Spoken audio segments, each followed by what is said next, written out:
Good evening, everybody. Thank you for coming out this evening, and welcome to our financial planning workshop. This is the 7th, I think, in the series, and we're talking tonight about safe withdrawal rates from your retirement portfolio. These workshops are being sponsored by the American Association of Individual Investors, the AAII. I think most of you in the room tonight are familiar with those, and also the Los Altos Library is very kind to let us have the use of their room here. My name is Fred Smith. I'm a retired financial planner and registered investment advisor.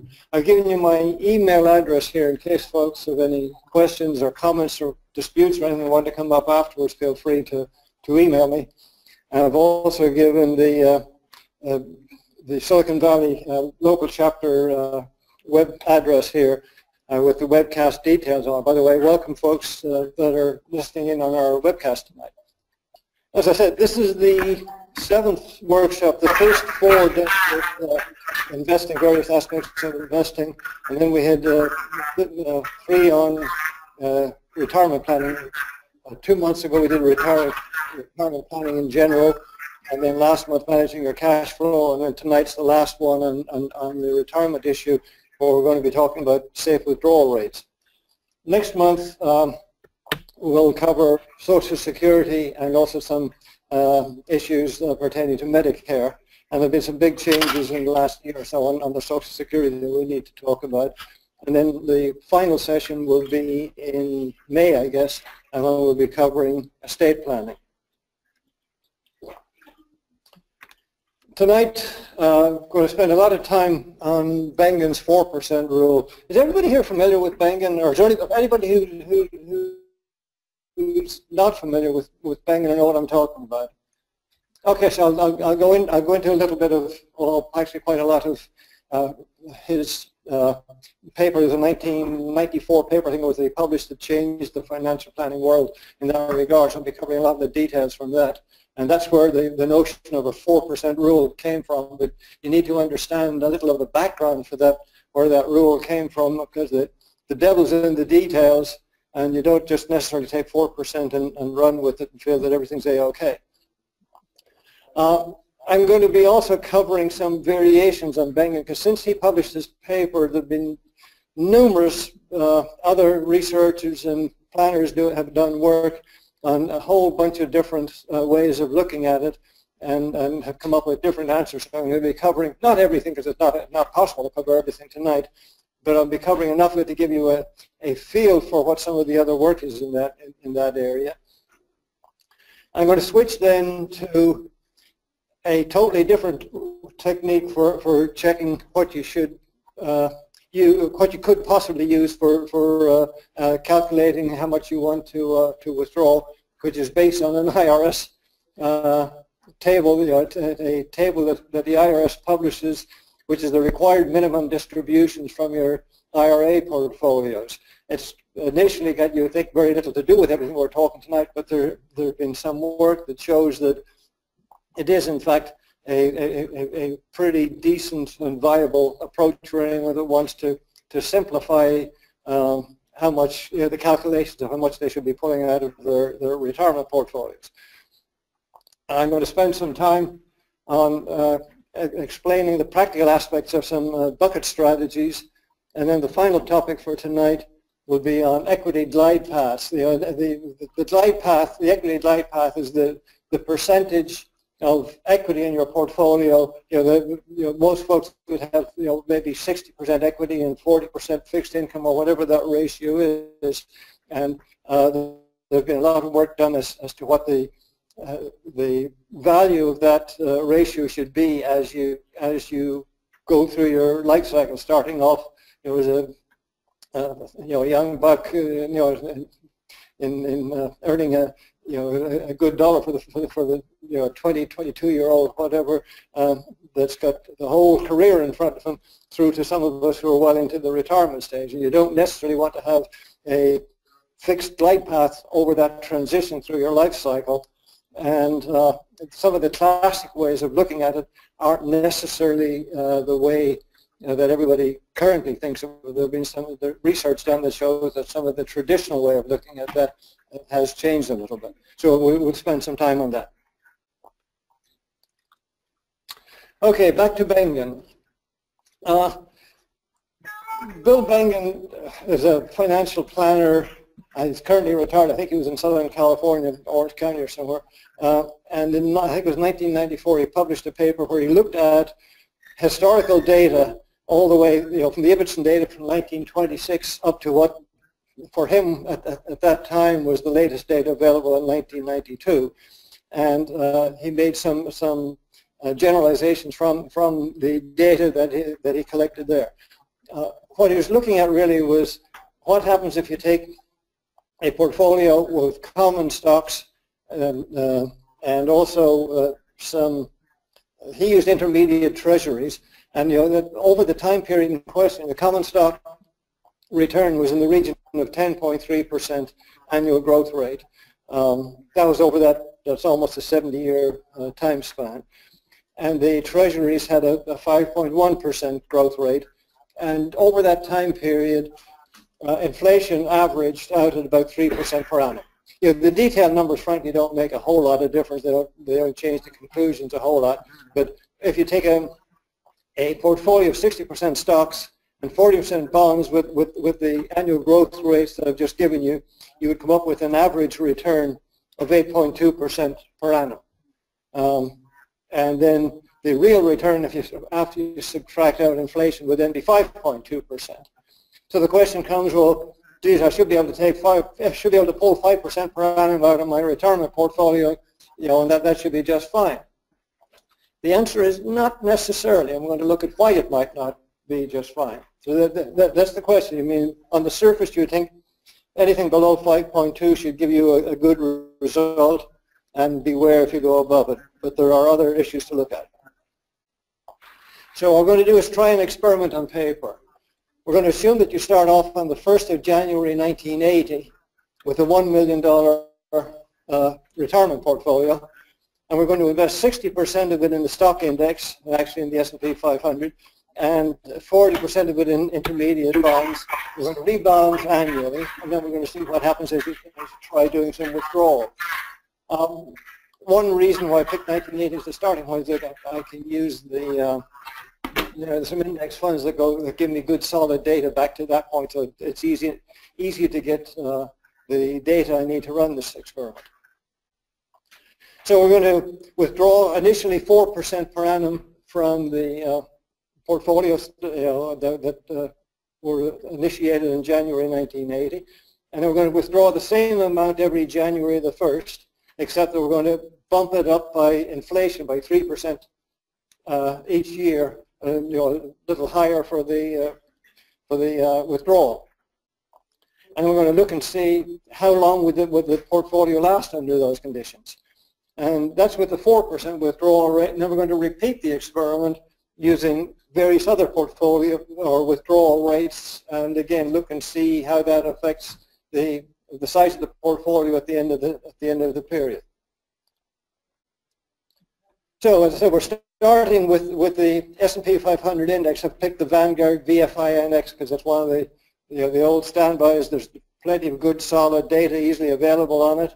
So we're going to start off with 60% of that portfolio. And it turns out that over the time period that I'm looking at, which is different to obviously to Bengen, I'm looking at from 1980 to 2015, and in that time frame, the VFI index had an annual return of 10.4%.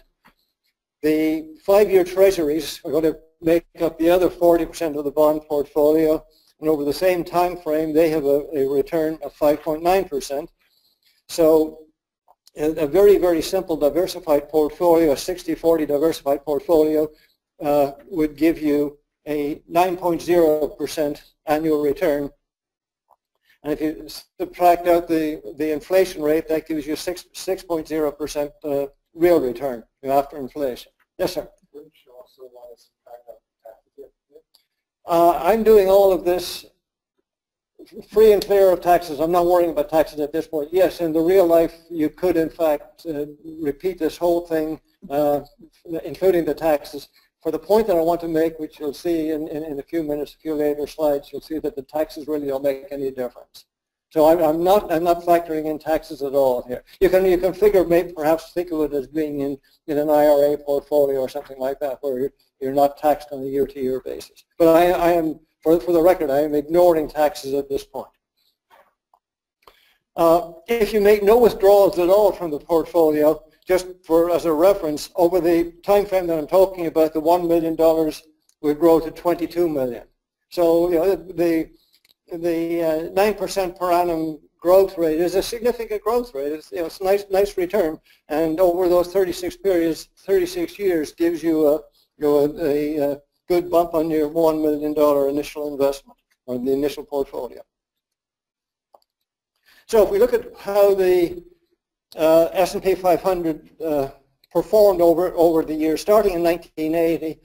In 1980, it turned out to be a good year. We had almost 30%. 81 was obviously a downer. There were a few other downers. The big downers that you can see on this, I guess, are in the 2000, 2001, 2002. You can see those there. And then, of course, we have 2008. Whoops. 2008 over here. Which was, for that calendar year, the S&P 500 lost about 37%. In practice, if you look at it from peak to trough, other than the calendar year, it was a little bit more than, it was closer to 57%, I think, rather than 37%. But for the calendar year, it was well done. I think we have a question.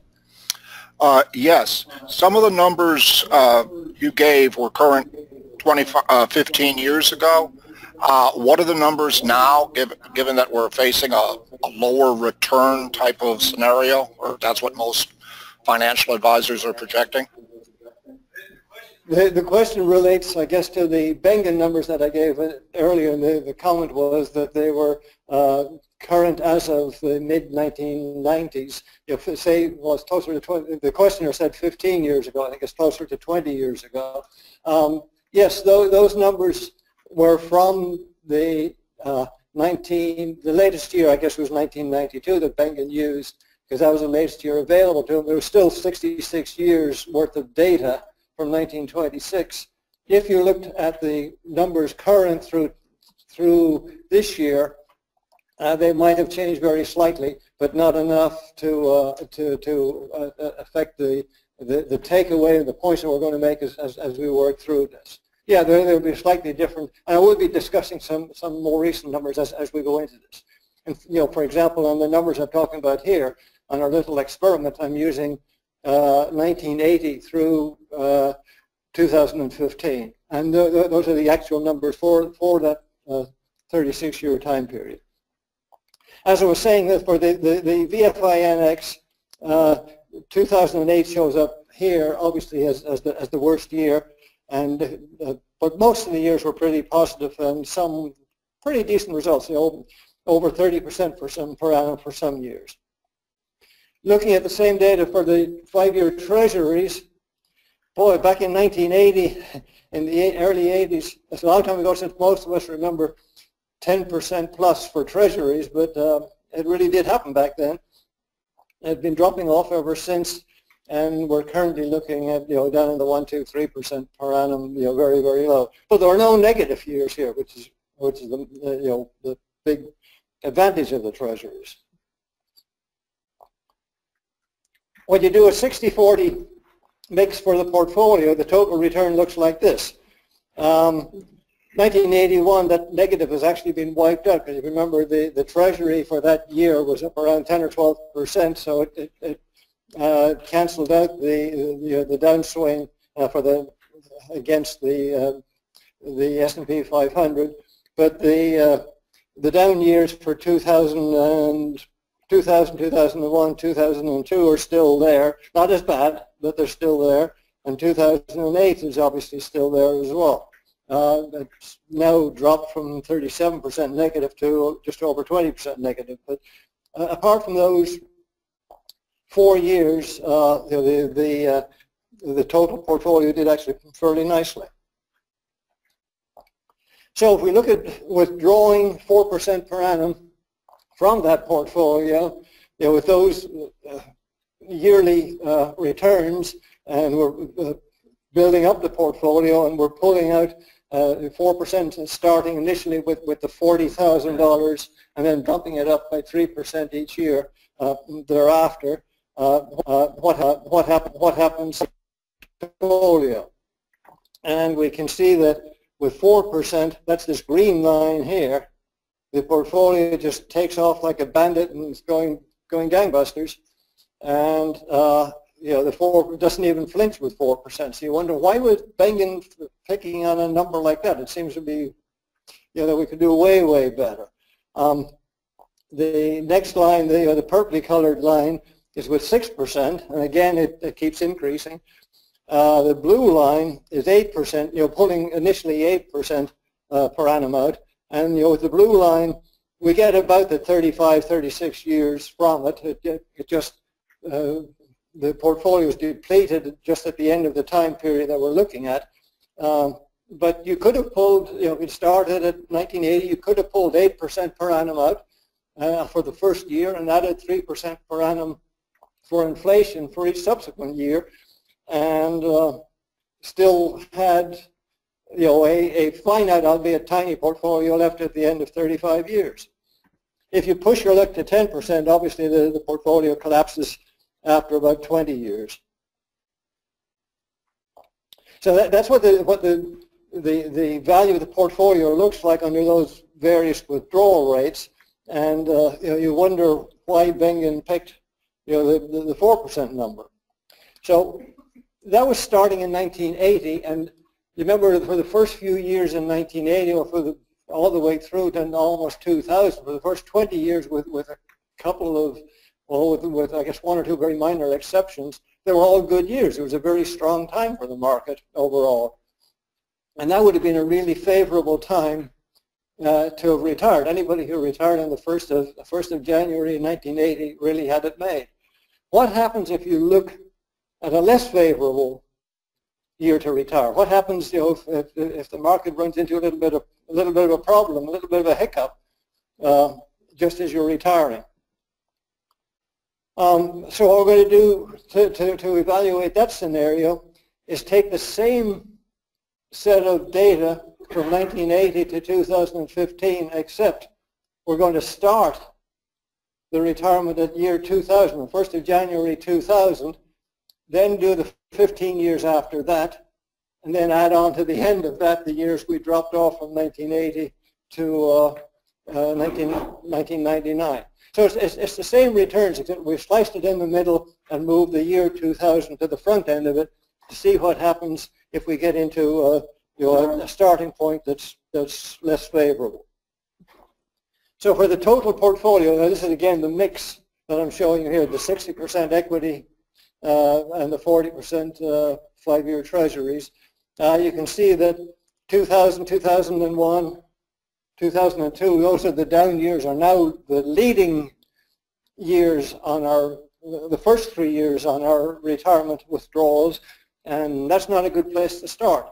We've got a number of good years then, and then we hit the 2008, and then after 2008, the rest of it is fine. It's up to 2015 is the actual numbers, and then we started at 1980 and used that other data before.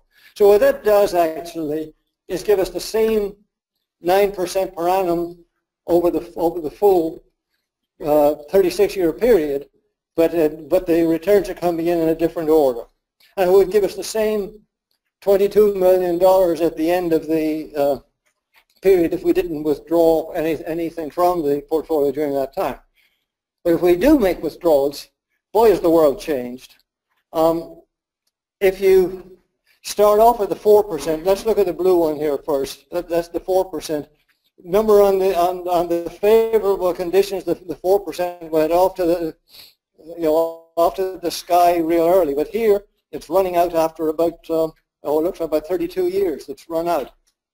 If you do a 4% per annum, 5% runs out after about 20 years. So even at those lower numbers, with the unfavorable timing, you've got a totally different scenario, and it's pretty sad. I mean, it's much more difficult to deal with. You have to go to 2% or 3% per annum, that low, to see the same kind of wave shapes that we saw back on the favorable timing from 8 or 10%. In fact, this whole set of curves is very similar to the previous one, except the withdrawal rates are all half of what it was in the previous ones.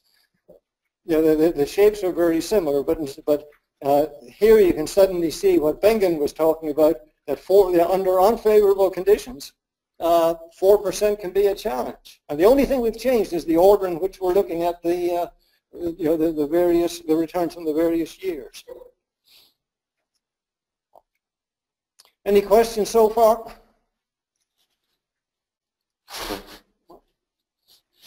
Pardon me.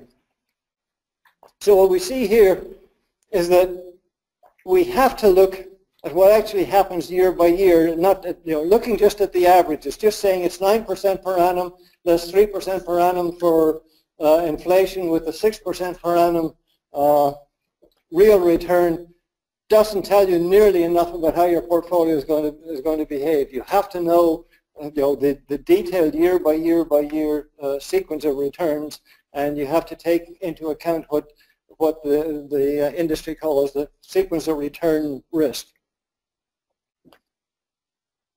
What it really means is that performance in the early years is absolutely critical. If you have a downturn event, a bear market, a glitch in the first few years, it can be a catastrophe. And Michael Kitts is a well-known financial planner, researcher, well-respected in the industry. He makes the point that even before retirement, the last few years, just prior to retirement, the same thing applies. If those are down years, it really, really, really stresses the portfolio and your ability to squeeze 30, 35, 40 years out of it. So, the retirement date is important, and a few years on each side of it. And if you're lucky enough to retire when that's in a good, strong market, that's great. If you're unlucky enough to retire in the middle of a bear market, there's not much you can do about it, but that's life. I'm sorry, guys. Any questions? Everybody understand what I'm saying here? The sad thing is, frankly, there's not a whole heck of a lot you can do about it. The market is what the market is. You retire when you retire, and if you're lucky, there's an element of luck involved. That's what it amounts to. Yes, sir. So when you say like 4% withdrawal rate, that's inflation or inflation? The 4% is pulling a real 4% from the portfolio at that time, and regardless of where inflation is. Now, what you do at the end of each year is bump up the dollar value of your withdrawal by the amount of inflation.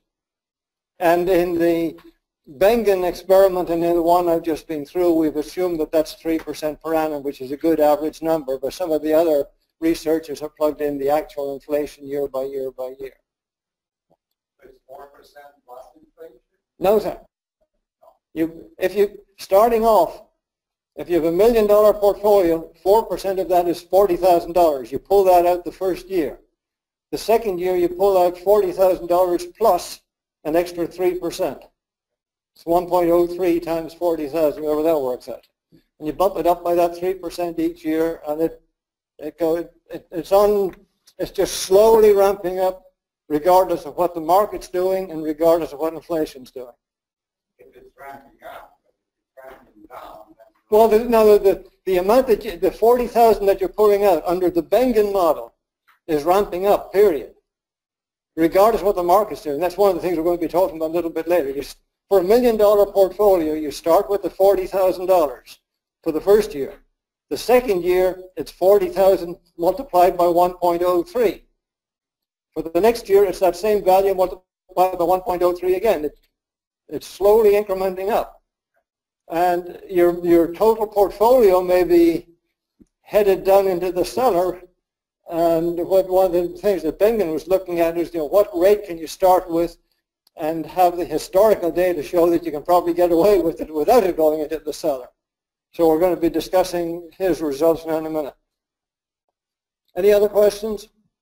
Yes? So if you're either decide to retire or you're forced to retire, whatever the reason is, the amount of this year, couldn't you supplement your retirement with maybe some part-time work or something like that, so maybe that window of room is less? The question from the audience here says that if for whatever reason you're forced to retire in a bad period from the point of view of the market, couldn't you supplement your income by perhaps part-time work or something like that? Yes, absolutely. You may have to do that in practice, but what we're looking at here is nothing to do with what additional sources you have, at least not just yet. We're looking at how do you make your $1 million portfolio last for 30 years or 35 years. You know, what happens to it if you follow various withdrawal rates that we're going to be looking at and changing a little bit as we go through these slides. Absolutely, if you can work part-time or have any other source of income, that certainly could be a help.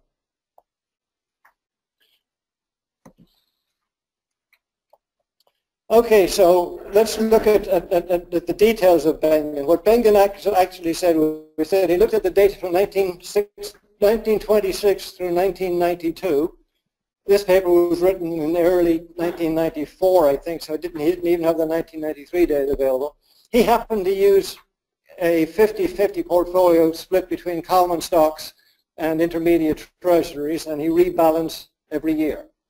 So that was the ground rules that he set for himself to examine the behavior of the portfolio. Initially, he decided to withdraw 3% per annum from the portfolio at the start of every year and bump that up by the 3% per annum inflation. That was the first experiment that he ran. And then he evaluated various 30-year periods starting in 1926. The first 30-year period would be 1926 through 1955, and 1927 through 56, 28 through 57, and so on. So there are a whole bunch of 30-year periods in there, and he looked at all of those and to see under which conditions the portfolio was still positive, under which conditions did he still have money in his retirement portfolio at the end of the 30-year period, and were there any conditions where he ran out of money before the end. And then he repeated the whole lot with 4% withdrawal rates and 5% and 6%. Do we have a question back here? Based on the aspect, exactly 4% comes top, 4% it's not that we one the question relates to where the 4% withdrawal comes from. Does it come from the stocks or the bonds, or you know, does he use any smarts and where he pulls it out? The answer is no. He's basically rebalancing the portfolio every year and blindly pulling 4% of the total out. And this is not, I mean, this is not necessarily the optimal way to do it. But he had to set a standard set of conditions that were easy to implement and follow and understand, and use those in the experiment that he was running and see what the differences were for the various 30-year periods, and were those differences significant. But you had to test each 30-year period under the same conditions as the previous ones. And like I said, he repeated this for 4%, 5%, and 6% withdrawal rates. So let's look at the results that he got. He found that with a 3% per annum withdrawal rate, the portfolio lasted for more than 50 years under all conditions. Every 30-year period that he looked at, starting with 1926 through 55, so on and so on, every period that he looked at, the portfolio ended up still positive. He found that when he went to a 4% withdrawal rate, the most that he could, you know, the worst case 35-year period happened to be starting in 1966, only lasted for 35 years. Not bad, but it's not as good as 50 years, obviously. Not that 50 is necessarily ideal in practice. If you went to 5% or 6% withdrawal rates, the worst case conditions meant that he could only guarantee 20 years of portfolio life in the case of the 5%, or 17 years for the 6%.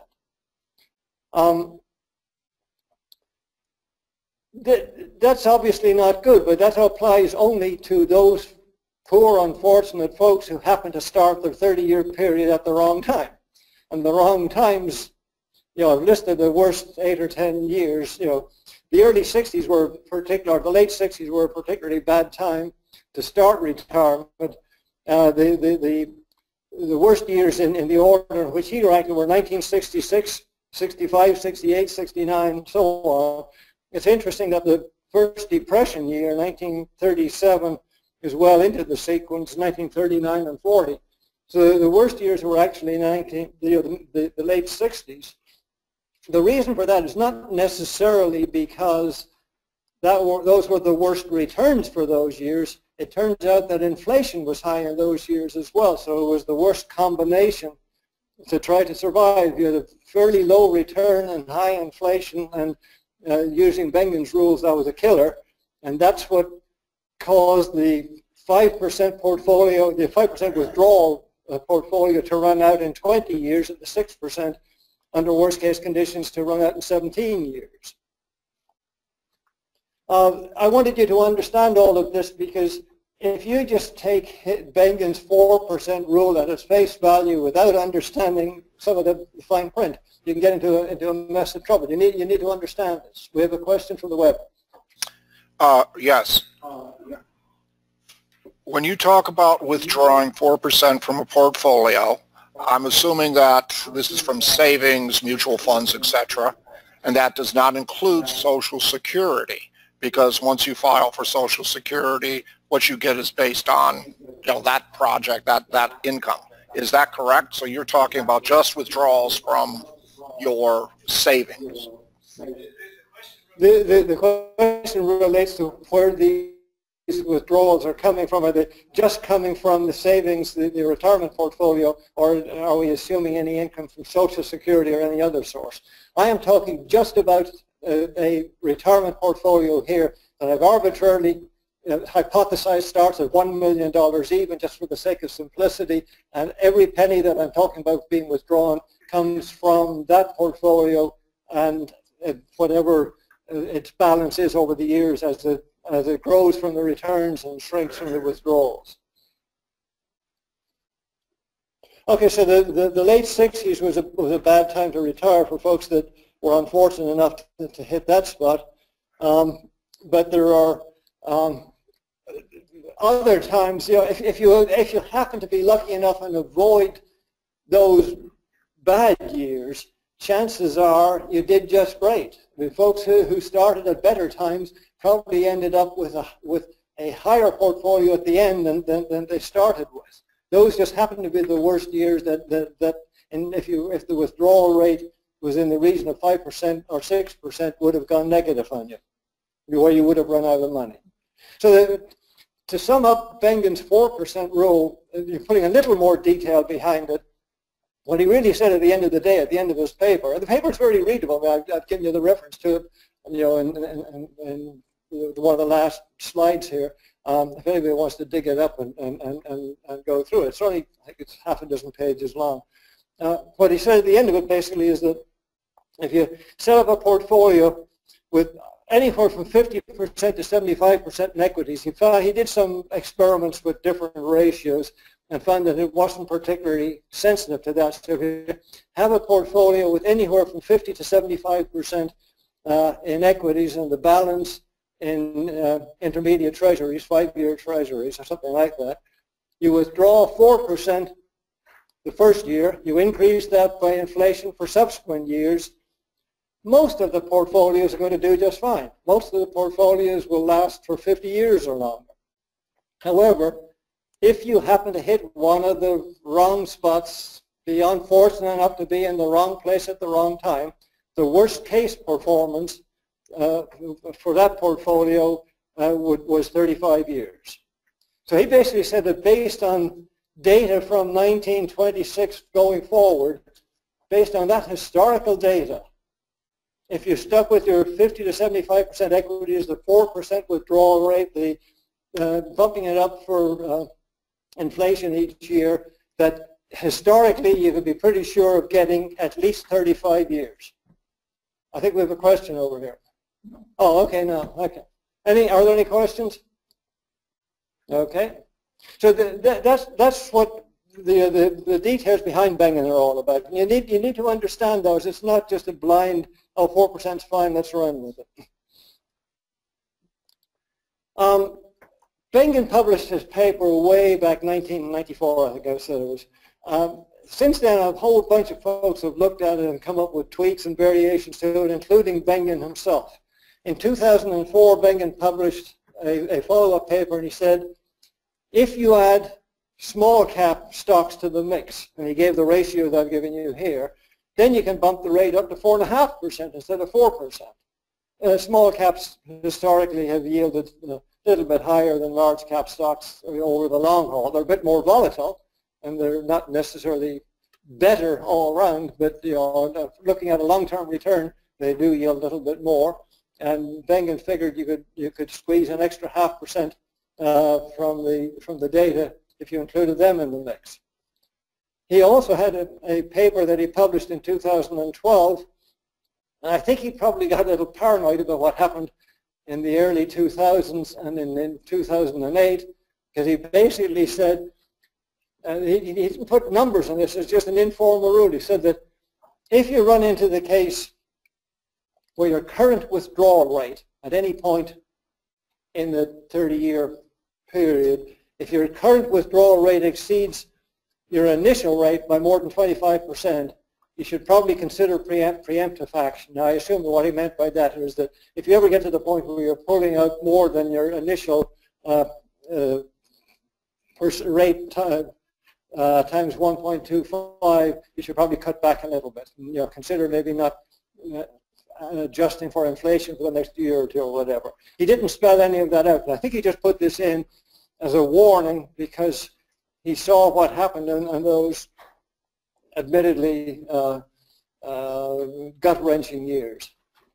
So that was Bengen himself. Now, there are a whole bunch of other folks that have looked at various studies, and for the most part, they come up with comparable data. It can be tweaked a little bit. It varies a little from one study to the next.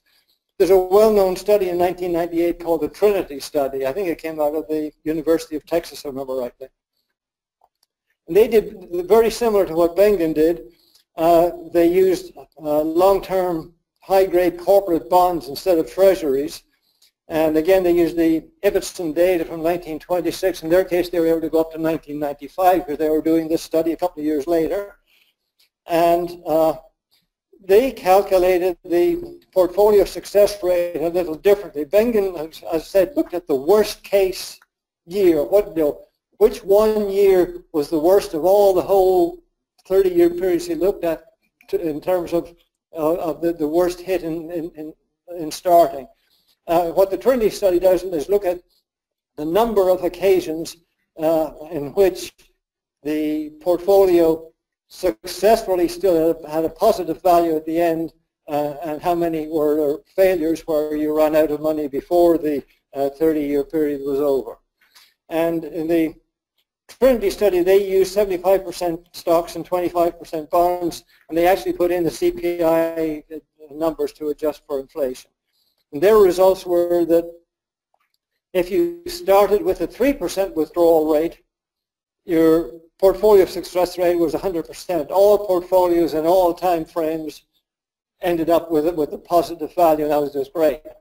For a 4% withdrawal rate, the 98% success. In other words, 2% of the times they didn't quite make it to the end. I think we have a question from the web. Yes, for these various studies, what is the inflation rate that's being assumed during these periods? The question is, for these studies, what is the inflation rate that's being assumed for the study? For the Trinity study that I'm talking about here, the folks at the University of Texas actually went back and worked out the CPI index for the consumer price index for those years and used that number as the inflation rate. Again, 4% gives you a fairly high probability of success. Not 100%, but most folks would probably figure, you know, a 2% failure rate, you know, they might be willing to take a chance on it. This was over 30 years? The question is this over 30 years? And the answer is yes. For the Trinity study, again, I think it's still 30 years. Again, you know, the results echo Bengen. If you go to 5, 6, 7%, you're looking at a significant risk of failure. Some folks might be willing to take a chance on some of those, some may not. But 4%, again, looks to be the right ballpark. Craig Israelson published a study in 2016, last year, evaluating portfolios, 2 different portfolios. One was a conservative portfolio where he had 15% large cap stocks, 10% small cap stocks, 55% bonds, and 20% cash. In other words, it's 25% equity and 75% fixed income. And he used the data from 1926 all the way through to 2014, which kind of fits with the web questionnaire a little while ago, talking about when the data was from. For the moderate portfolio, he used a larger equity mix. It was 65% equities and 35% fixed income. And he used various inflation rates ranging all the way from 0% up through 6% per annum. So let's look at his results. Craig Israelson found that for the moderate portfolio, it pretty much echoes again what you'd expect from Bengen or any of the earlier studies. 4%, he had 98% success rate, and then 5, 6, 7%, that drops down a little bit. For the conservative portfolio, it doesn't do as well, so if you really want to keep the volatility in your portfolio down and go with a very conservative portfolio, it may well affect the stake withdrawal rate that you might be comfortable pulling from it, because these numbers get pretty scary when you go up into the 5, 6, 7% withdrawal rate area. Any questions? A comment. Comment is for the return of the asset. You're looking at annual average return versus the period of time. But for inflation, we are doing fixed number of 2% from 1982 or 1982. Why doesn't it ever consider to use period of inflation? The question is commenting on the fact that we're using real year by year return data for the various assets in the portfolio, but in some cases we're using a fixed inflation rate, not using the actual inflation measured rates. For Craig Israelson, I believe that is in fact true. He's using, I think, just a fixed percentage rate. I have no idea. Well, I guess for the sake of simplicity, he used it. The previous data that we looked at, the researcher was actually using the CPI from a year by year. So it depends on which paper you read, and they've all treated them a little bit differently. I'm trying to give you a flavor here of some of the material that's out there and some of the differences in their conclusions and where they're headed. But so far, we're seeing that most folks, even though they're treating the data a little differently and over different time periods, you're fairly consistently seeing that if you have a reasonable mix in your portfolio, 4% is not a bad starting point at least. You may want to tweak it a little bit, but what we're seeing from fairly consistently is that you wouldn't be way off if you initially picked 4%. 2 other researchers, Greeton and Klinger, in 2006 published a paper which was one of the big departures, I think, from what we've been talking about up to here. First of all, they had a much more diversified portfolio. They had an 8-asset portfolio, diversified across small cap, large cap, value, growth, international, and all the rest of it. I don't remember the exact 8-asset mix.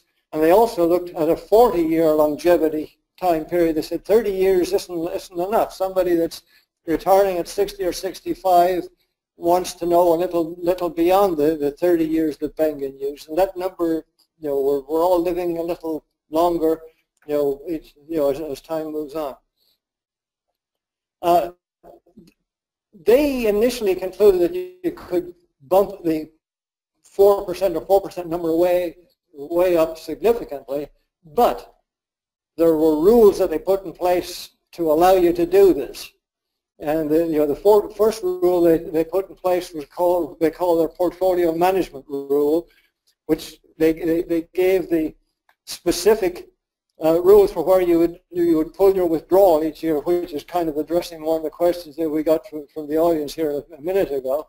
And they also said that if any of the equities are negative for any year, that you have to limit the withdrawals from that equity, so that they didn't allow you a total free hand in where you pulled your withdrawal from. They also had an inflation rule which basically capped the maximum inflation that you could use in bumping up your withdrawals at 6%, even if the actual real inflation would turn out to be higher than that.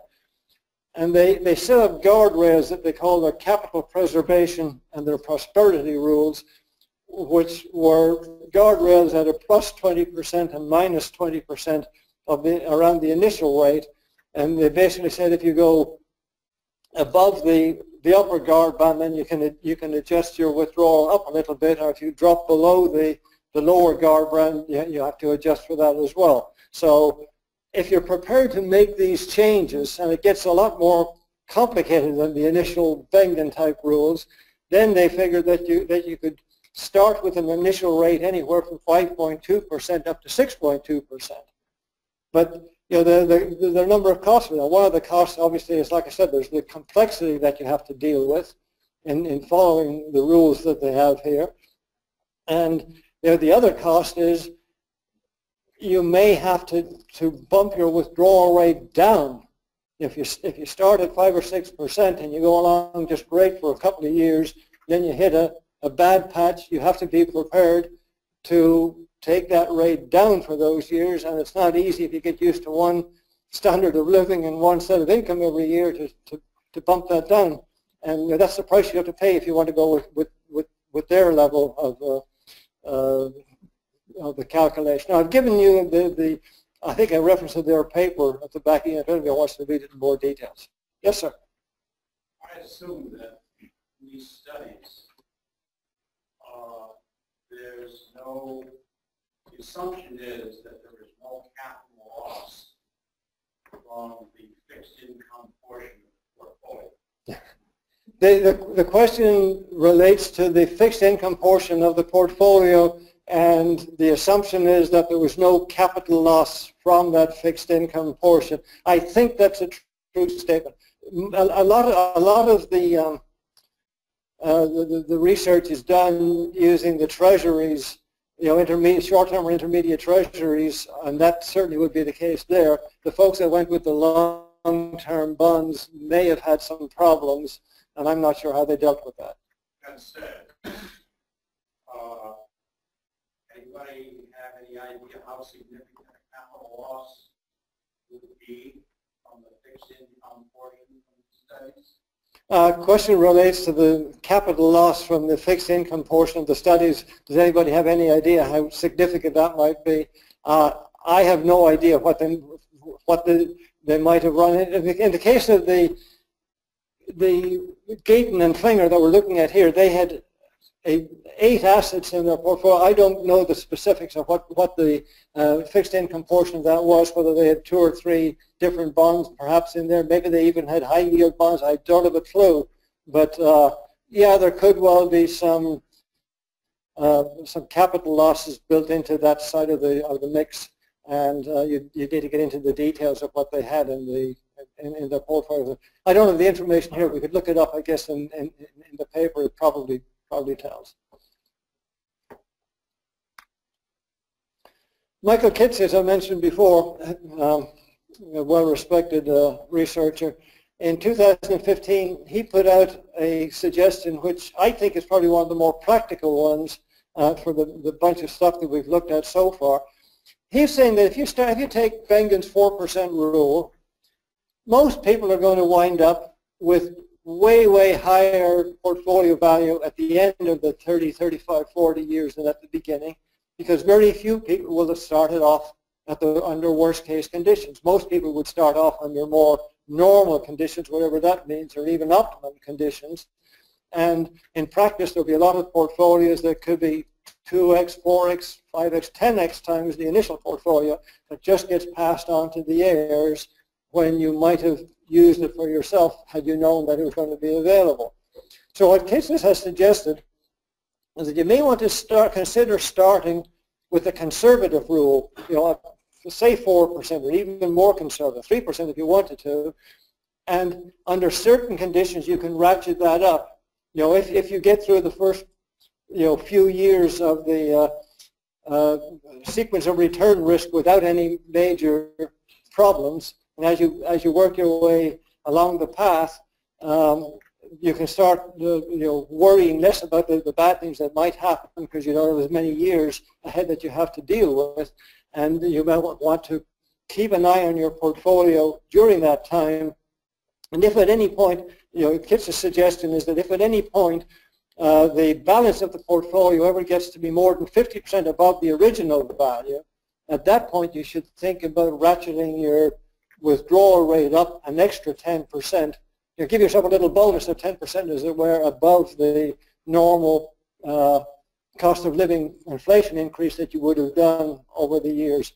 And if the portfolio grows faster than you think at that point it needs to, then you can, like I said, give yourself an extra 10% bonus. He did say that you only want to do that at most once every third year. Don't keep pushing that in, or you may, year after year after year, you may run into trouble. What do you do with that money? The question, what do you do with that money? I think most people would find a use to. You can take a trip to Antarctica. How about that? Have a good time. Go to Reno. Go to Reno. Okay, now giving you some of the upside to what some folks have been talking about from Bengen, there are a couple of folks out there who say, well, maybe it's not all roses. Maybe today's environment is a little worse than the historical environment. We should look at that. Wade, Pfau, and Doken in 2015 basically took the position that today's environment should put us in a more pessimistic view of where we're going than historic data might imply. Their argument is that we have unprecedented low interest rates. I don't think anybody would argue that. I mean, we looked at the treasuries, one of the early slides an hour ago, and saw 1 or 2%, 3% today, as opposed to 10, 12, 14%, in the 1980s. Pfau is also suggesting that the Shiller PE 10-year price earnings data that he publishes indicates that maybe the stock market valuations are higher than the average value, and that's a pessimistic thing. And he again is taking the position that we need to look at 40-year time horizon rather than a 30-year. And putting it all together, he's saying that even if you have a 75% equity portion in your portfolio, if you use a 4% withdrawal rate, he's claiming with his data that under this current environment, he can only see a way to a 73% success rate. Now, that's pretty pessimistic. I mean, he's saying that if you start out today in this environment with a 4% withdrawal rate, there's a 27% chance of failure, or just over a 1 in 4 chance of failure. And that could lead to a little rethinking of where we're going. He's saying that even with a 2% withdrawal rate, there's a 90% success rate. Well, 90% success rate means that there's a 10% chance of failure, 1 in 10 chance of failing. And for a lot of people, that would get your attention. So the reason I'm showing this paper here is because even currently there's a lot of back and forth arguments going on amongst the professional researchers and the planners who are publishing all this stuff in the journals. There isn't any nice agreement, as to what the best way to go is. There are a lot of suggestions, and frankly, anybody who came tonight, based on the title of this workshop, we're saying safe withdrawal rates. If you expected to walk out tonight with me telling you 3.783 is a good number, trust me, we're not going there. I mean, there's a huge spread. It's somewhat statistical, and it's also somewhat subjective, and we're going to be getting into that as the evening goes on too. Bill Sharp really muddied the waters a couple of years ago.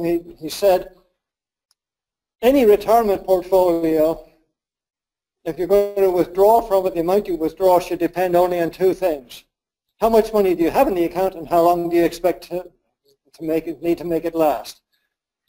And one of the problems with all of the banking type rules that we've been looking at now, what I call the X% rules, regardless of whether X is 2% or 4% or 5.2 or whatever it is. Sharpe's rule number 1 applies for the first year, but not thereafter. For the first year, if you're pulling out 4% of your $1 million, whatever it is, $40,000 clean, and you know what that is, but every year thereafter, the actual value of the portfolio isn't factored in, and Sharpe is pointing that out as being a weakness of any of these plans. So again, there's dissension amongst the ranks. Well, you shouldn't expect otherwise. So we're going to look here real quickly at the limitations of all the Bengen-like X% rules. As Sharpe pointed out, the cash flow is determined only by the initial portfolio value in the first year, and there's no dependence whatsoever. It doesn't even enter into the computations after that as to what the current market value of the portfolio is. The other thing that's less obvious, well, it's obvious when you think about it, Bengen deliberately picked X% per annum for the first year, whatever the 4% or whatever you choose, and then bump it up by 3% per annum every year. So what he's really defined is that X% of fixed real return. Whatever that return is, it's going to be your real cash flow over the 30-year period or whatever is going to be totally flat. And he deliberately picked his model to reflect that. That's not necessarily the real world. Anybody who was in our workshop last month, or the month before, we talked about issues where, in the early years of retirement, in the go-go years, folks might want to travel more, play more golf, or do skydiving, or whatever it is turns you on. But these are all expensive hobbies. So your costs for the early go-go years could be higher than average. As you get into the slow-go years, the costs are probably going to come down because you're not going to be doing as much skydiving or whatever it is, and the expenses would typically drop off. In the later no-go years, the expenses very often go back up again for health reasons. You're suddenly spending more on health than you might have planned. So Bengen's perfectly flat real cash flow is not necessarily ideal. I mean, it's an easy concept to deal with and build a mathematical model around, but it may not fit the reality of your world. The other problem with some of the Bengen-like rules is that some of them break apart, unravel, whenever you have high inflation. We mentioned that back in the mid-60s, late 60s, the problem wasn't necessarily the low returns so much as the low returns in combination with, well, we got into Carter's inflation shortly after that, and Bengen's return, bumping your withdrawal up, in the Carter eras by 10, 12, 15% per annum, really messes up, what your finished value is going to be. So, in times of high inflation, the Bengen rules tend to fall apart a little bit. The other issue we've already discussed, and this was the one that Kitts was addressing, was that typically in most cases you're leaving serious dollars on the table at the end of the 30 or 40-year period because very few of us are actually starting off under worst case conditions. And if you start off with anything other than worst case, the chances are your portfolio grows significantly beyond the initial starting value. The problem there is that you might, if you, with the benefits of hindsight, you might look back and say, geez, I wish I'd spent some of this earlier. You know, I could have had that trip to Antarctica or wherever you wanted to do. And, you know, it turns out in hindsight you could have done it, but you don't know that at the time.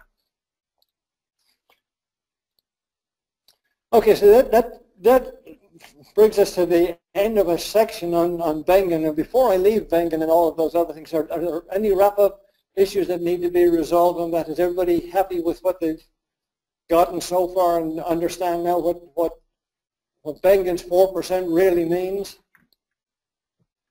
Okay, we'll move on. We're going to go on to the RMD strategy, the required minimum distribution.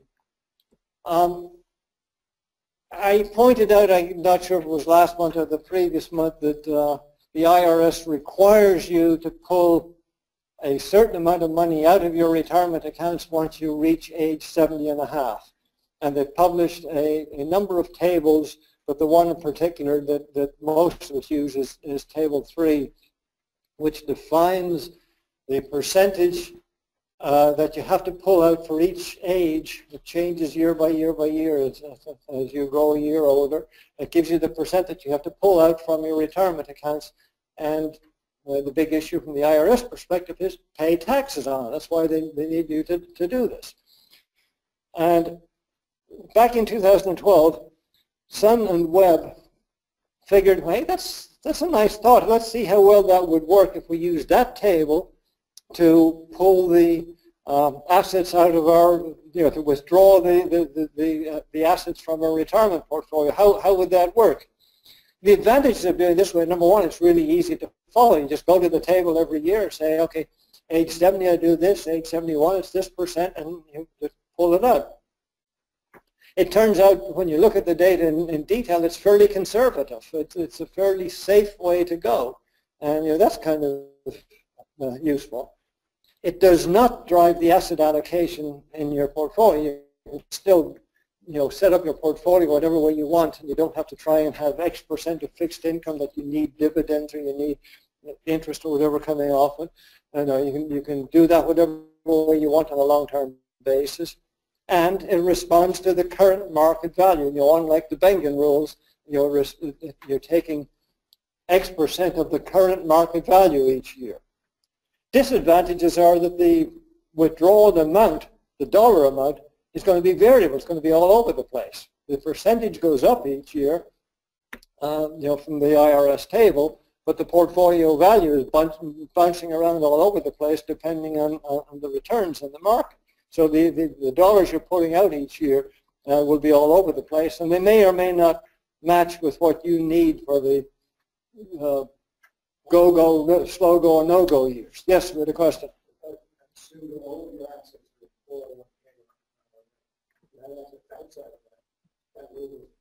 The question relates to whether this rule only applies to assets in your 401k or IRA, and what happens for assets outside of that. From the IRS perspective, they're saying that this percentage must be pulled from your IRA and 401ks, your tax-deferred accounts, period. But we're not using that in that way here. We're looking at it. That was what we talked about in the previous workshops. What we're talking about here is stealing that table and applying that table to your total portfolio, regardless of whether it's in a tax-sheltered plan or not.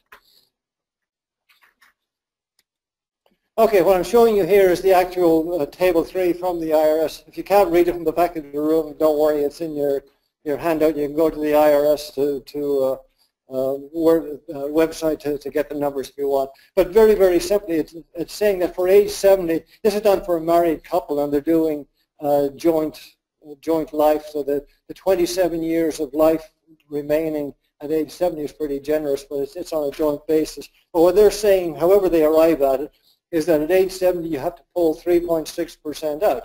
That's not far off Bengen's 4%. They're saying at 71 it goes up 3.8%, then 3.9%, so on. At age 80 you're up to 5.3%. 85 you're up to 6.8%. At age 90 you're up to 8.8%. 95 it's 11.6%. I've stopped at age 100, which is 15.9%. The IRS table actually goes on to age 115, so they're more optimistic than I was too.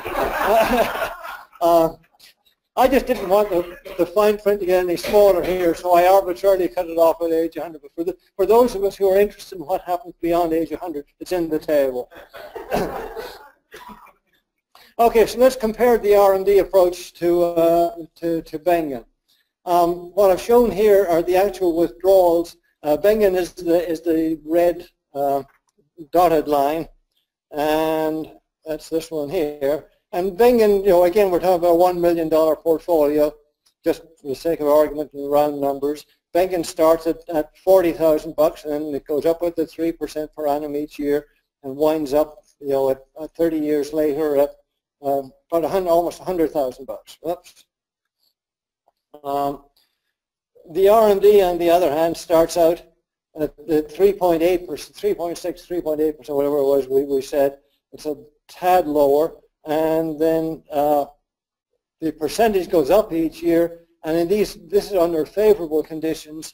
The portfolio is growing each year as well. So the R&D amount that you're withdrawing is way, way higher than the Bengen result, shooting way up. And even when you hit 2000 and early 2000s, which is this downturn here, and the 2008 downturn here, you're still looking at pulling out $200,000 a year from the R&D as opposed to Bengen's roughly $100,000. So under favorable conditions, the R&D approach gives you a much more aggressive withdrawal rate. Question from the web. So if the IRS is forcing us to take these percentages out, then why are we debating how much to withdraw from our portfolio? I guess just for funds not subject to this? The question relates to the IRS requiring us to pull these required minimum distributions out of our tax-deferred accounts, and why are we, since we have to do that anyway, why are we even having this whole discussion now? The two have nothing in common, actually.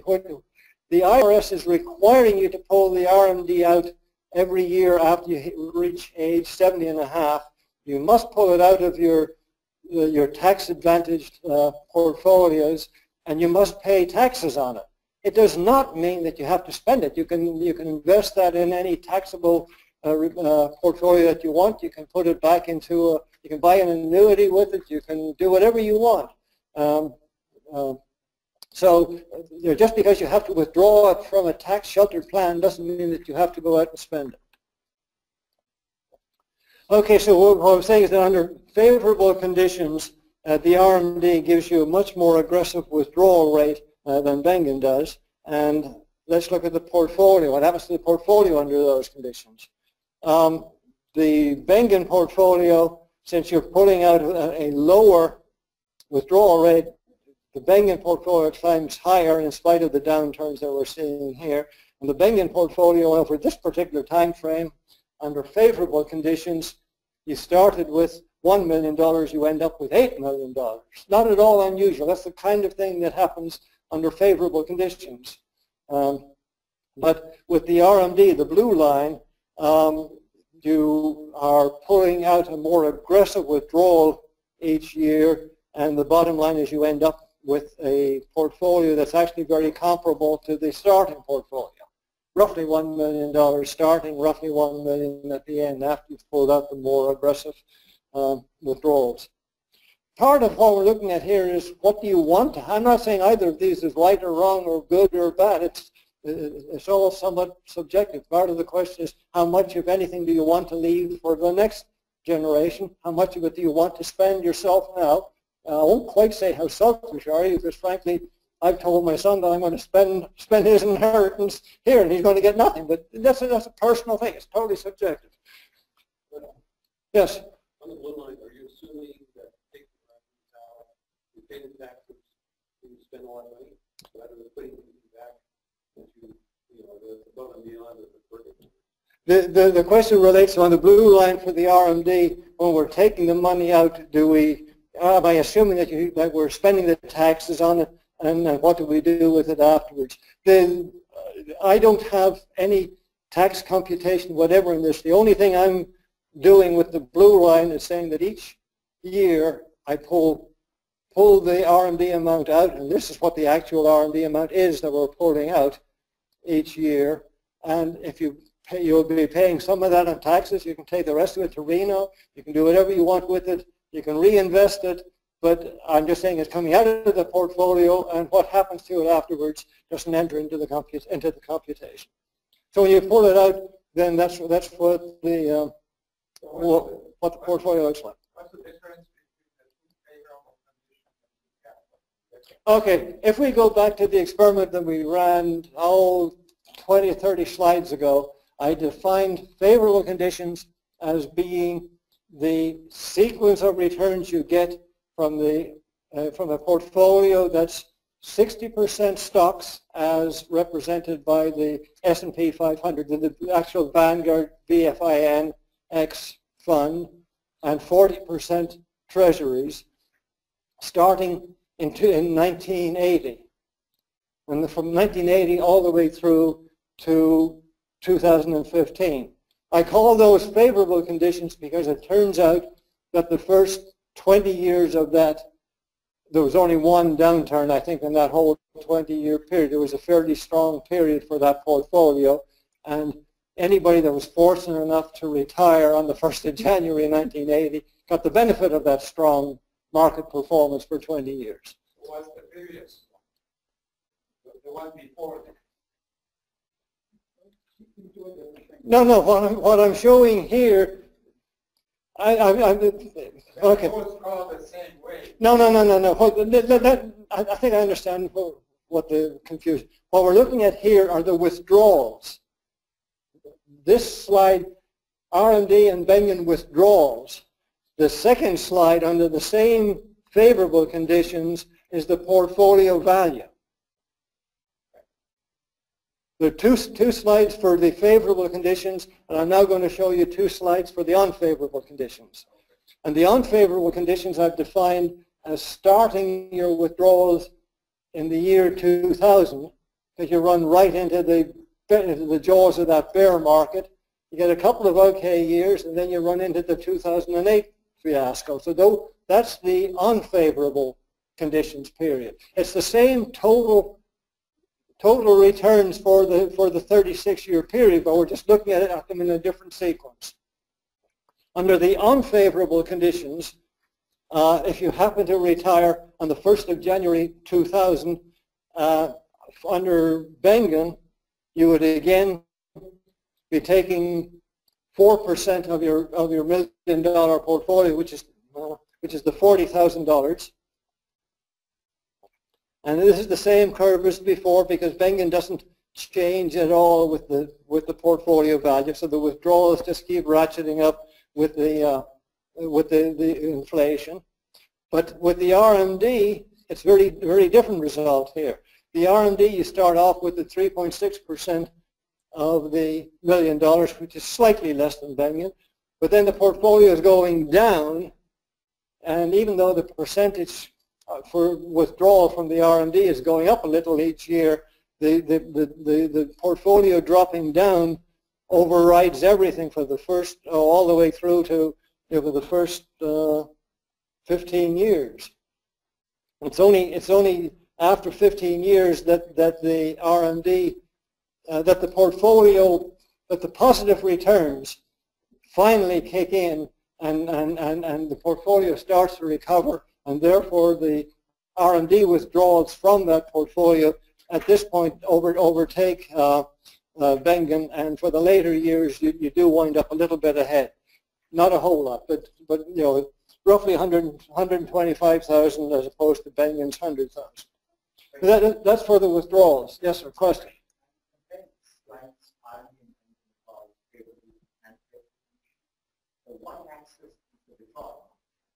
There are two slides for each. The y-axis on this case is the withdrawal amount. The y-axis on this one is the portfolio value. Look at the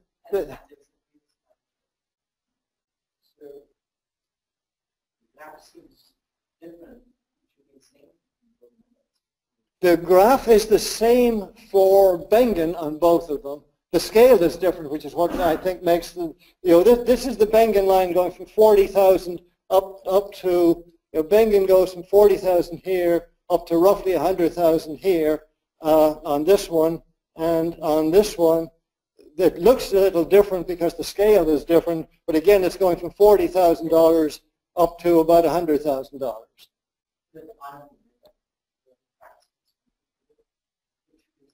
No, it shouldn't be the same. That's the whole point of what I'm showing you.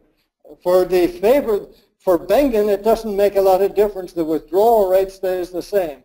For the RMD, it's dependent on the portfolio value, and the portfolio value depends very heavily on the sequence of returns, whether you start at a good period or start at a poor period. Yes. Okay.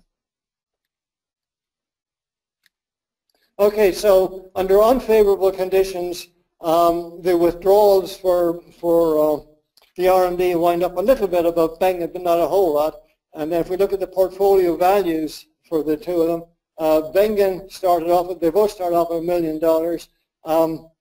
Bengen were continuing to slog away at the at the increasing withdrawal rates, so the portfolio value drops here. But even in spite of that, it does hang in there. Oh, I wish I could do this.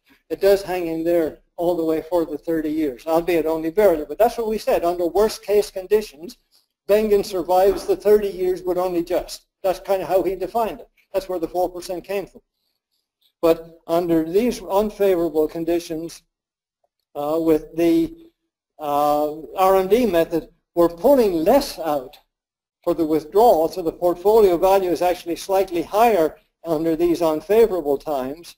And then when the market finally recovers, out here, then the portfolio value under the RMD is still high enough that it can take off and take advantage of the higher returns. So there's a big difference in the end result for the portfolios. So there is a difference between the two of them, and again, it sort of comes down to, besides the statistics, obviously there's a statistical roll of the dice as to when you start, but it also comes down to a subjective preference as to whether you want, how important it is to how to maximize the portfolio value at the end of the time period, or whether you want to optimize the withdrawal rate throughout the period and don't care if the portfolio goes to zero at the end.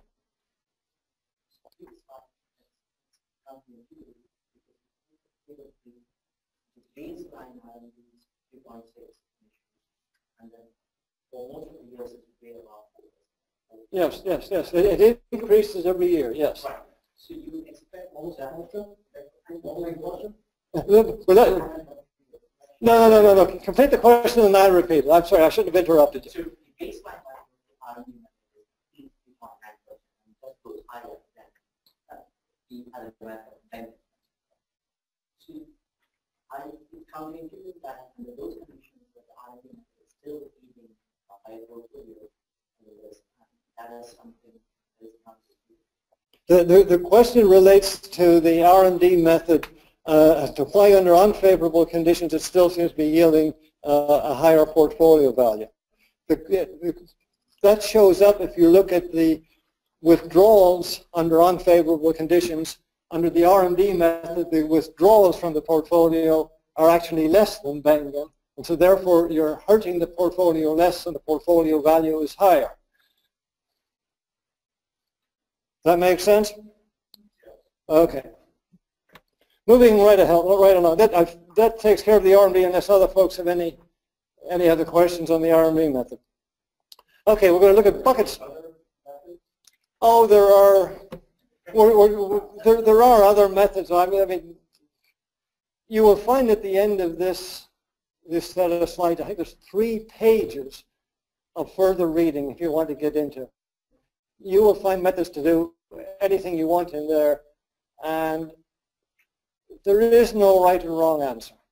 A lot depends on how much work you want to do, how much you're prepared to do, how important it is, what are the important parameters for you, but that comes down again to how important is the end value of the portfolio to you, how important is leaving something to your heirs, how important is it to maximize your spending during your own retirement part of it, how important is safety, how much you're willing to trust the statistics.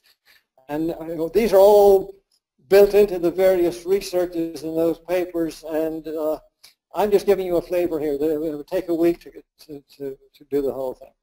Okay, we're going to cover bucket strategies real quickly here, because that's a practical way, in my mind at least, of pulling out your money. A very simple bucket is the two-bucket scheme. And in the bucket one, you put cash and CDs, money market funds, all of the short-term fixed income part of it, and that would be used for your living expenses. And then bucket two is the long-term bucket, and you would have that to cover the growth part of your portfolio and the inflation protection. And in that, you'd have a regular diversified portfolio, basically like we talked about in the second workshop, where you have a certain mix of stocks and bonds, and it would be managed on a long-term basis. A simple strategy for that, nice simple model is that every year you withdraw the living expenses that you need from bucket one, and then you transfer some X percent from bucket two, from the long-term bucket into the short-term bucket, and that X percent depends on how much how you feel about all of the stuff we've talked about in the last hour, the 3%, 4%, 5%, whatever. When you're transferring from bucket two to bucket one, the long term to the short term, does not mean in practice that you have to go out and sell some of your equities. The first thing you should look at doing is putting the interest and dividends that are earned on your long-term investments into a money market fund as they're accrued, rather than reinvesting them. And then at the end of the year, or even if you want to do it monthly, you can transfer those they can be a major part of the transfer from bucket two to bucket one. Anytime if you're doing an annual rebalancing on your long-term portfolio, that will normally involve selling some of the assets that have gained most over the last year, and normally you would buy assets that have not performed as well, but before you rush to buy those, you should maybe take some of that cash, whatever amount is needed to satisfy your X percent, and move that over to bucket one. If you get involved with tax loss harvesting, the same thing applies. You can use some of the cash from that to feed the short-term bucket. And finally, if all else fails, or if you have a portfolio that's not set up to spin off a lot of interest or dividends or whatever, then you may, under certain conditions, have to sell some of the equities in bucket two to feed bucket one on an annual basis. In practice, most folks, I think, set up a three-bucket scheme rather than a two-bucket scheme. Bucket one is the usual short-term assets, mostly fixed income. Bucket two is an intermediate term, anywhere from, I've said here, 2 to 10 years, but those are soft numbers, would typically include a CD ladder, some short or intermediate term bonds, and some fairly conservative stocks, but you don't want to get too aggressive here, because you're going to, you could be tapping it in 3, 4, 5 years, and you don't want to be forced into doing that on a basis where you have a high. You do not want bucket two to be a high volatility bucket. Bucket three can be your long-term bucket, for 10 years or beyond that, and that can be a conventional long-term portfolio with a reasonable mix of stocks and long-term bonds, maybe a few little percentage for high-yield bonds, or whatever you want in there, whatever you feel comfortable with for a long-term portfolio. I'm not very good at drawing, so this is my feeble attempt at showing a funnel. The red indicates a funnel, and it's basically talking about the same concept that we've talked about before. I just find it easier to understand this way. What I'm really showing is the 3 layers within the funnel, and at the bottom of the funnel there are dollars dripping out from the short-term, 1-year account that you're using for your living expenses. And then each year you transfer something from your intermediate term down the funnel into the short term, and from the long term down the funnel into the intermediate layer. So it's just a case of how the dollars tend to flow.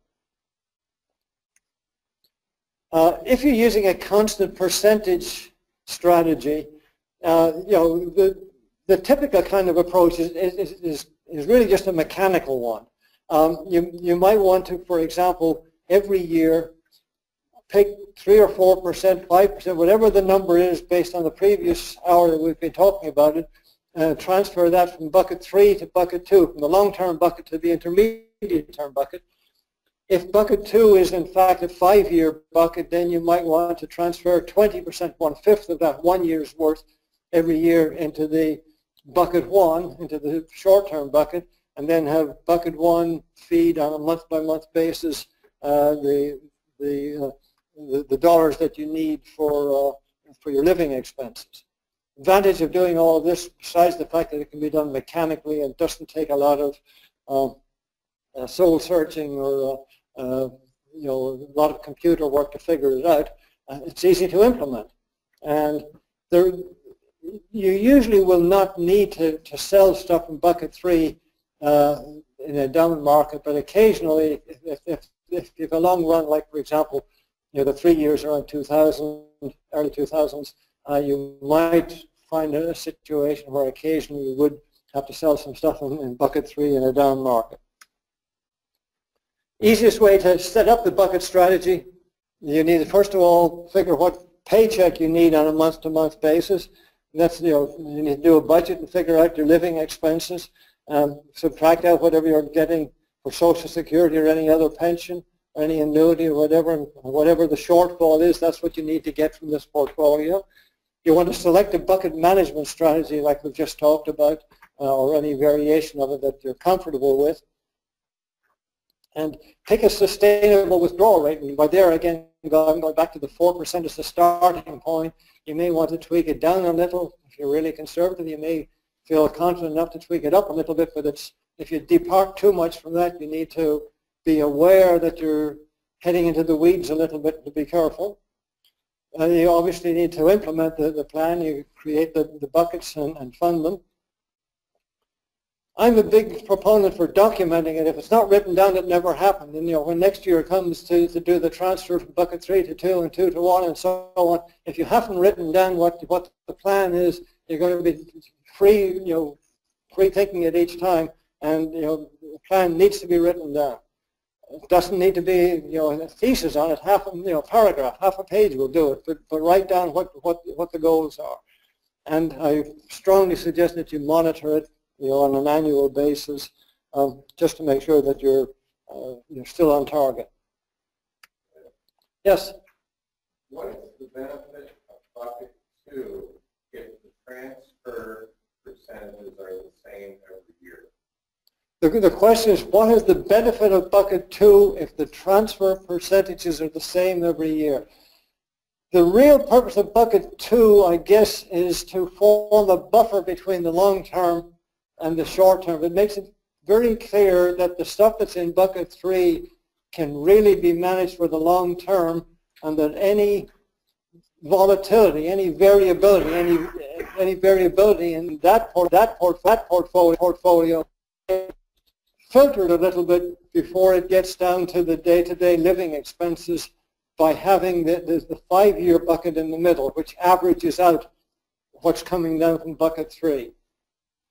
It tends to even out the cash flow that's going from bucket 2 to bucket 1. It's not necessary to do it, and some folks might be very comfortable skipping that, but again, set it up and look at how it functions and make sure you're comfortable with it, and then write it down. Those of you who've attended any of the previous workshops and heard me talking about reverse mortgages, and reverse mortgages tend to be a dirty word in the industry amongst a lot of folks, and most people have heard, oh, don't ever go near a reverse mortgage, they're death. There's some element of truth to that, but there's been a lot of research recently, particularly by Wade Fowle, amongst other folks, who are very respected planners, or very respectable planners, And they argue that there is a very real opportunity to use a HECM line of credit from a reverse mortgage. I'm not going to spend much time on it now. I don't have time, but we did cover that at a previous workshop. But if you if you set up a reverse mortgage as a line of credit, you don't have to actually pay interest on the line of credit till you actually use it. And one of the purposes of having it set up is, number one, you can use it as part of your bucket one. Instead of having, for example, a 3-year bucket one, you might be very comfortable having a 1-year bucket one to cover the living expenses and any emergencies that occur, but really having 2 years worth of line of credit there that you can tap into if something unexpected comes up and you need additional cash in a hurry. So instead of having 3 years worth of, I call it dead money in bucket one, because frankly with today's rate of return and interest rates, whatever you put into bucket one is going to be yielding a fraction of a percent, and you're having 2, 3, 4 years worth of funding in there as dead money isn't very attractive to a lot of people, and you can cut that down by using a HECM line of credit for at least part of it. The other advantage of having a HECM with a setup as a line of credit is that if you run into a heavy-duty bear market, 3 or 4 down years in a row, like the 3 years we had at the early 2000s, you can in fact tap into the HECM to fund your expenses rather than being forced to sell off equities in the teeth of a bear market. And then with the HECM line of credit, you can always repay it again later. There's no rule against repaying it, and in which case, whenever the market rebounds and goes back up again, you can then sell off whatever equities you need to pay off the line of credit. Just a thought. It's one way of minimizing the amount of dead money in your bucket strategy. Okay, so we've covered bucket strategies. We're moving on to equity glide paths for a few minutes. The traditional glide path has basically been, well, what everybody thinks of as age and fixed income. A 25-year-old could have 25% in fixed income and 75% in equities would not be an unreasonable mix. Might even be light in equities for somebody starting out a career.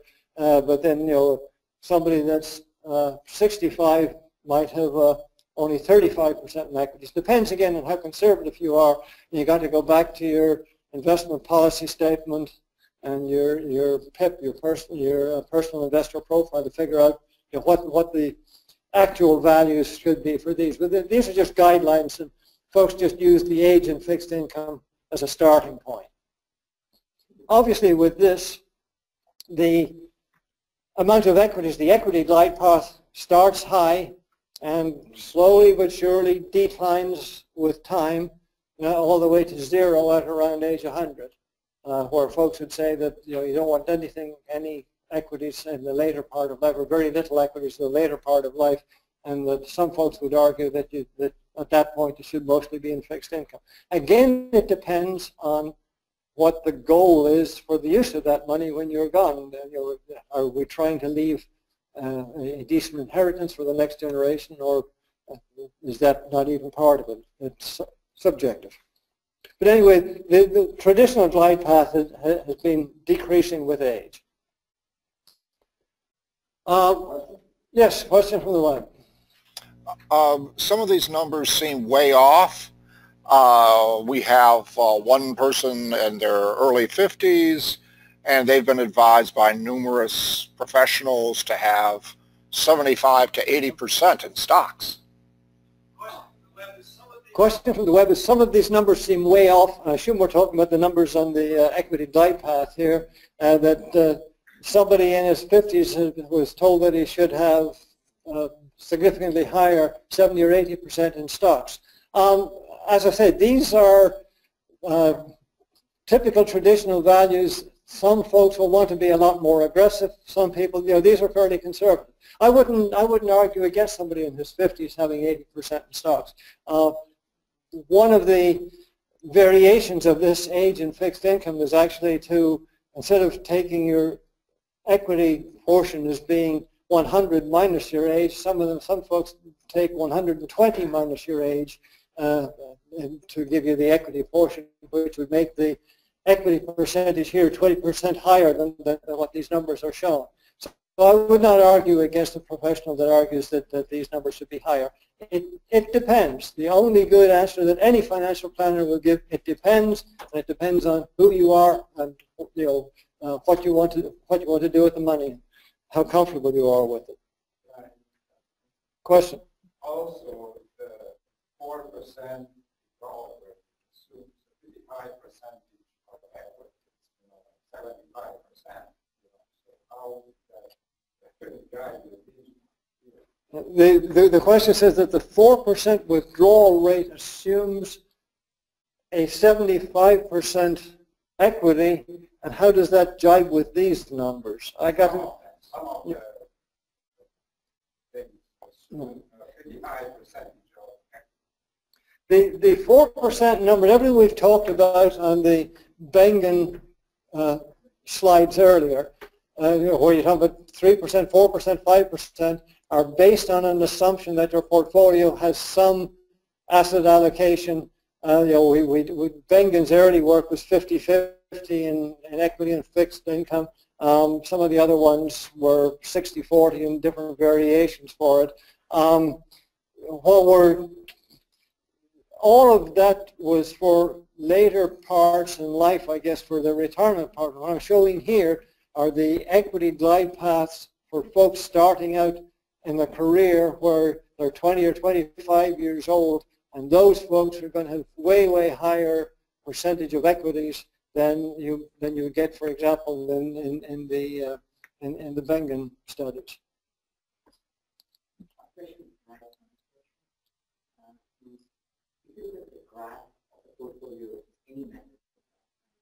All it says is I got 4% return and still left the positive cash at the end of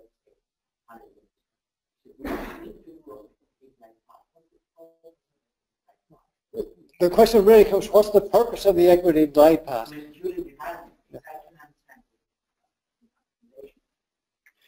You need to separate.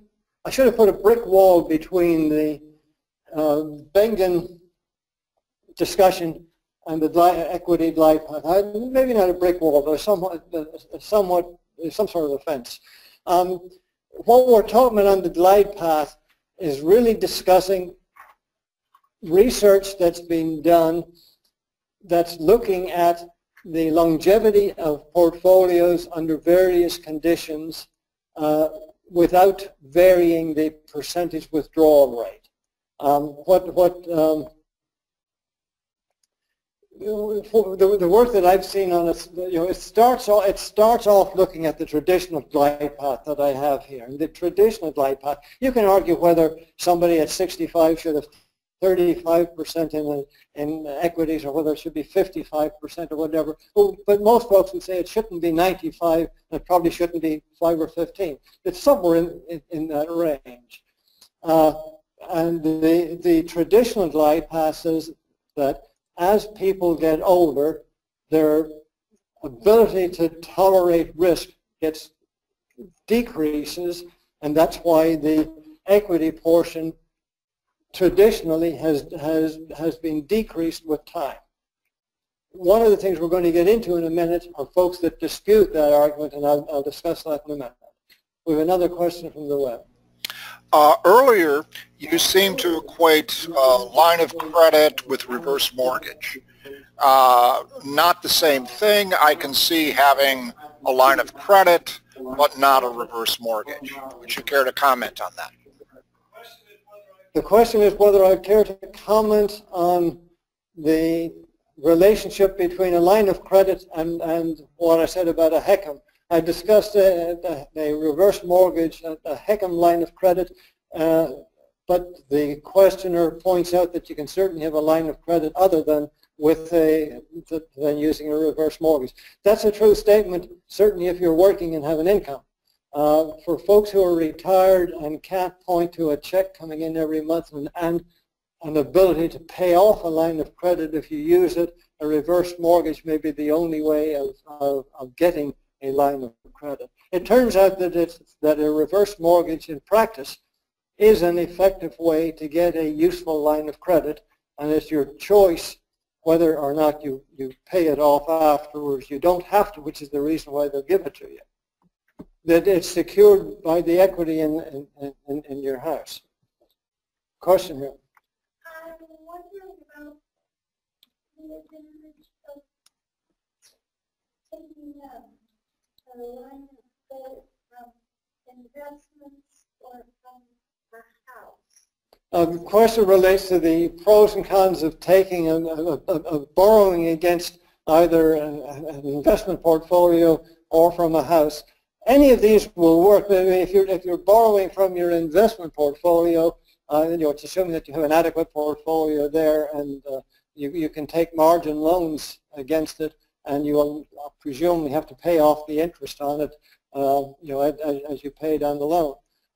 With the HECM, you at least have the option of not paying it off if you choose not to. But I'm not saying that HECM is the only way to go. I'm just saying that this is a possible way that will work for retired people when possibly most other avenues for borrowing are a little more closed. The lady here had a question. That's when we were dealing with the theories that figured out the book plan. The rate of return on the equity was higher than on the fixed income. And that's then we assumed that was going to carry through for the number of years that was following. There was no talk about rebalancing your portfolio to change the percentage of equity to fixed income. The question relates to the ratio of the equities to fixed income in the various portfolios that we've discussed, and how and when it gets rebalanced. Most of the research done on the withdrawal rates that we discussed in the earlier part tonight related to an asset allocation somewhere in the region of 60-40 for equities, fixed income, or maybe a little higher, but it was rebalanced to that ratio at, each on an annual basis. What we're talking about here, I guess, for these glide paths is whether that 60-40 was a reasonable assumption, and whether you might want to consider using a different ratio as you get into retirement. And I'd like to, at this point, we're getting close on time, I need to move on to the next slides that discuss the various options of, if you don't have a declining equity path, what might make sense. As I said, Fowen and Kitces in 2014 figured that instead of declining constantly year after year after year from your initial job, as a 20-year-old all the way through to late retirement, that perhaps it makes sense to consider an equity glide path that comes down the same as the initial one up to your retirement age, and then starts to go back up again. The argument for that is that you are at your highest risk the day you retire. Your retirement day and gold watch day and all the rest of it's a great celebration, but that's the riskiest day of your life from the financial perspective, because you've walked away from a fixed paycheck coming in week after week, month after month, and you no longer, you have a much more limited ability to fix any mistakes that are made. You have a more limited ability to handle any downturns that the market hands to you. And on top of that, you have the maximum future that you have to take care of. You have to look 30, 35, 40 years into the future, and you've got all that responsibility and liability there and limited ability to fix it. So what Fowen and Kitces have been arguing is that that day you're at the greatest risk financially, and for that reason, on your retirement day, you should be at the lowest point of your glide path, and that every day that goes beyond that, every year that goes beyond that, you've got fewer and fewer years to worry about in the future, and therefore you can, if you've survived up to that point, you can take more risks in the future, and therefore they feel comfortable saying your glide path should go back up again. Dave Blanchard at Morningstar in 2015 put out a paper which basically said that the optimum glide path, he didn't dispute Fowler and Kitz's report, but he basically said that the optimum glide path may depend to some extent on what the conditions are at the time. That makes sense, but what I wanted to show here real quickly is what is the differences between them. The black line here is the traditional one that we've talked about, going down basically to zero at age 95 or 100 or whatever. Fowler and Kitz's are this red V shape one where, let's just say you retire at age 65, it's at the minimum value, and then it starts going back up again, possibly up to 75 or 80% as you get older. And Blanchard is somewhere in the middle. He hasn't defined exactly where, but he doesn't dispute them. But he's basically saying, yeah, there's some validity to the argument. You may not want to just keep declining all the way out. I wanted to get into a philosophical issue here because everything we've talked about really comes down to an issue of statistics in the end. And you've got to figure in your own mind how comfortable you are playing a probability game or whether you need to lock everything in with certainty. On a probability-based approach, you're setting up a portfolio of what I've called risky assets here. Now, risky assets, with the quotation marks, really means risky in the economic sense. They're volatile. They're not guaranteed like T-bills. They go up some years, they go down some years. So there's some variability built into that. You're going to pull X% out of your portfolio each year for your living expenses, and we've talked about whether that should be 3%, 4%, 5% or whatever, but you're going to accept some probability of success and therefore some risk, some small chance, presumably small chance of failure. A lot of what I've shown you says if you do this, this, and this, the previous data shows you've got a 98% chance of success. That sounds good. But you've got a 95% chance. 95% chance of failure, of success, means you got a 5%, 1 in 20 chance of failing. Is that okay? Are you okay with that? Some will be, some won't. The safety first approach basically said that you take care of all of your essential expenses. You're putting a roof over your head and food on the table, etc., with risk-free, not risky assets, risk-free assets, treasuries, guaranteed CDs and stuff like this, where you know that you're going to be able to cover the monthly, not month after month, year after year, that you can see exactly where it's coming from, and it doesn't depend what the market does.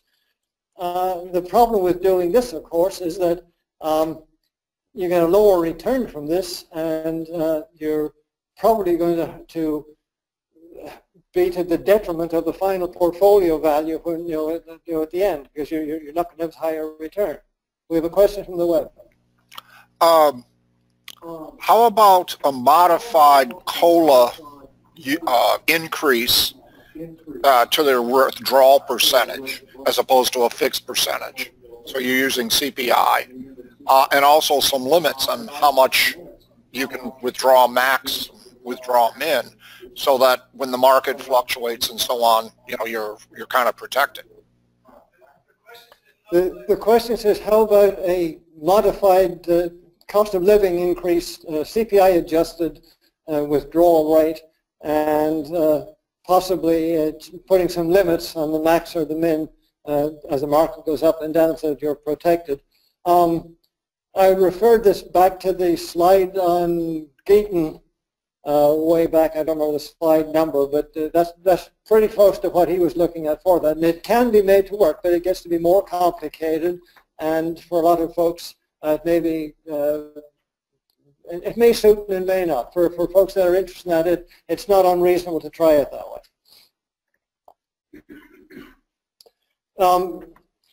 The real trade-off between the two philosophical approaches, the probability-based, yeah, I'm probably going to be okay, but I can't guarantee it, versus the, well, I'm covered with risk-free assets on a safety-first basis no matter what happens. The trade-off there is really spending dollars today versus the safety today for the current lifestyle today. Because if you play it safe, you're probably going to have to cut back a little bit on the current lifestyle and so on. There's a trade-off there. And again, there's no right or wrong answer. It's an individual thing. Obviously, if you pick too high a withdrawal rate, you may have to backpedal and tweak it back. At some point, if you run into a downdraft in the market, and to avoid running out of money, you may have to cut your withdrawals, and that can be painful if you get to that point. But the alternative is that if you pick a lower rate and you're more conservative, if you pick too low a rate, you can wind up with a much higher portfolio at the end than you anticipated initially handing over to your heirs, and there's always the possibility that you would regret not having spent more of that yourself. All of this goes back to one of the very early slides back in our first couple of investing workshops where we're talking about the personal investor profile and the investment policy statement. In this case of know thyself. That's what the PIP, the personal investor profile, is about. Go back if you have those slides, or I gave you some homework to do then, anybody that followed up on that, and sit down and figure out who you are and what, who you truly are and what you're comfortable with and what you're trying to accomplish. Because if you don't do that, and if you don't put it on paper, you'll never know when you get there.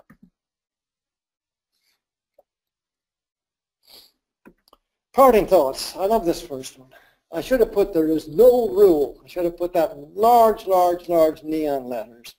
There is no rule to satisfy an optimum withdrawal stream from a retirement portfolio of volatile assets with unknown expected returns over an indeterminate period. There are so many unknowns in there that it doesn't matter what computer you have access to or where you get your numbers, you're basically throwing darts at a board, and you should recognize that whatever answer you get from the computer has all those unknowns built into it. So, like I said, anybody who came here tonight expecting me to tell you that 3.783 is the magic number, forget it. The other thing that comes up, and a lot of folks, Bingen kind of sidestep a little bit, there's nothing that guarantees that the future is going to be the same as the past. There's nothing that guarantees that the future won't be worse than the past. Bingen covered a long period from 1926 through what did we say? It was up to 1992. That includes World War II. It includes the Carter inflation years. It includes a whole mess of weird stuff going on and all sorts of things. But it's not necessarily the worst that could ever happen.